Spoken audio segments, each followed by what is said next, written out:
The content of this video is based on many theories and research that shows different results. In order to preserve a linear narrative, I had to exclude a lot of different perspectives, and hence this video might be a little bit biased. Enjoy the video. Have you ever wondered how some languages are similar to each other, while others are not at all understandable? For example, if a Hindi speaker ever goes to Pakistan and speaks with the local Urdu-speaking people there, the Hindi speaker would understand them even though they are speaking different languages.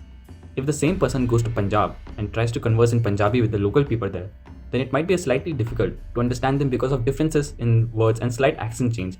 And if the same person goes to South India and tries to comprehend their language, then the person might not understand anything at all. How come some languages are same, similar, or outright different? Well, it is to do with how languages evolved due to human migration and sharing of knowledge. Most modern languages like Hindi, Nepali, Slavic, German, and French came from a common ancestor known as Proto-Indo-European language. It is similar to how animals evolved over time. Languages in northern India came from Indo-Iranian family of languages, while Dravidian languages in southern India are indigenous in nature. So how do we know for certain that this is the case? Well, there is a whole separate study for this, which is known as historical linguistics or diachronic analysis. There, scientists study language structure, similar words, and phonetics to determine whether two languages are related or not. Now, we will move on to how language, specifically in India, evolved. In Western and Southern Asia, a language was born known as Proto-Indo-European. The language was mostly spoken by nomadic people who were in the process of taming the horse. We also later see a split between the language, where it was divided into Khentum and Sathem languages. The one we want to concentrate is the Sathem language because this later forms the Indic languages. Moving on, a civilization starts to erupt in the Indus Basin, known as Indus Valley Civilization, which is also known as Harappan Civilization. In it, the early language spoken was Paramunda, which is the ancestor of all Austroasiatic family. But then later, Proto-Dravidian language started to migrate and became the dominant language of the southern part of the civilization. The script that was used in the Indus Valley Civilization was pictorial in nature, meaning it uses pictures or symbols to describe a word. For example, if we were to write belief in pictorial form, then we could draw a picture of a bee and a leaf, bee leaf. This combined with the fact that there is no bilingual tablet to decipher the language, there is a strong possibility of multiple languages flourishing there, but now they're all extinct. After 1900 BC, the civilization started to decline due to frequent earthquakes and changes in the courses of river. This is also the time we see the arrival of Indo-Aryans. They also brought Vedic Sanskrit in the subcontinent.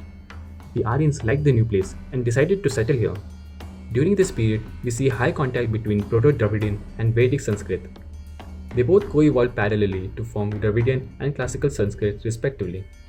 The evolution was caused due to mutual borrowing of vocabulary, phonetics, and language structure. They also both evolved together to use retroflex sounds, which are sounds produced with the tip of your tongue curled back towards the hard palate. Examples of retroflex sounds are da or ra. Now moving on, out of the 16 empires, Magad rose to power and after a series of overthrowing the monarch and expanding the empire, later became the Maurya Empire. During Maurya Empire, trade between Greece and India flourished due to a guy named Alexander the Great. It was due to this period we see Greek influence in language, where Sanskrit adopted a lot of words from Greek, mostly on warfare and writing.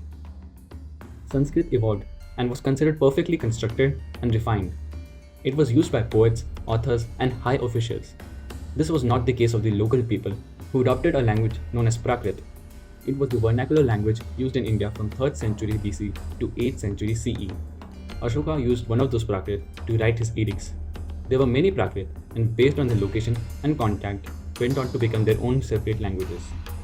Sanskrit and Dravidian, alongside Prakrit, were the dominant languages in India until the Afghans and Turkic dynasties set their eyes on India. From 11th century onwards, Persian influence started to rise in the Indian subcontinent due to Turkic and Afghan dynasties like Ghaznavid Empire, Delhi Sultanate, and Mughal Empire. These three empires dominated the whole of northern India, and that's why we see a lot of Persian influence on Sanskrit and Prakrit, unlike Dravidian languages which was conquered very briefly by the Persians. During Delhi Sultanate, Persian became the lingua franca of India, which means a language specifically used to connect different groups of languages. Many Indians started to adopt this language as their second language. Soon, Hindustani language was developed, which came from the Khari Boli dialect of West Delhi. This language replaced Persian as the lingua franca of India. Hindustani is a pluricentric, meaning it's a language with two different standard varieties, Urdu and Hindi. Urdu is more Persianized and written in Perso-Arabic script, while Hindi is more Sanskritized and written in Devanagari script. The gap between Hindi and Urdu got even more big with the decline of Mughal dynasty and the rise of British East India Company. Britishers came as traders, but they soon just decided to capture and conquer the whole of India. British imperialism in 19th and 20th century had major impact on the language of India. Urdu was chosen as the court language of India, and this contributed to the separation of the two languages even after the independence and partition of India and Pakistan. Both languages for casual speakers are linguistically same as they are both mutually intelligible to each other, even though there are some changes in accent and words. Moving on to the English.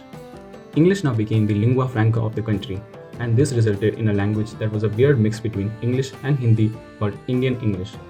It's English language but has changed due to the influence of Indian languages. These changes are seen as incorrect as they cause problems when communicating with other English speakers. For example, if you go to a foreign vegetable market to ask for bhindi and go tell her, "I want ladyfinger," she would probably freak out because bhindi is called okra in English. Same with brinjal, which is called bangan in Hindi and eggplant in English. Apart from vocabulary, there might also be differences in sentence structure, such as, "Hello, myself Amitabh," which in British English means "I am Amitabh." And it's not just that only British influenced India. India also had impacted the language. The English looted a lot of words from Hindi and Sanskrit. Even the word loot was looted. After the independence, Hindustan was divided by religion into present-day India, which is majority Hindu, and Pakistan and Bangladesh, which are majority Muslim. This separation made Urdu and Hindi be regarded as two different languages due to political and social differences, even though for casual speakers, it's the same language. So I hope this video has made you understand about language evolution and why some languages can be so similar and some totally not understandable. This video was simplified and biased as I don't talk about other various theories and its reasonings. If you want to know more about in-depth about this topic, then you can refer to my article which has more detailed explanation of what I spoke about in the video. Thank you for watching.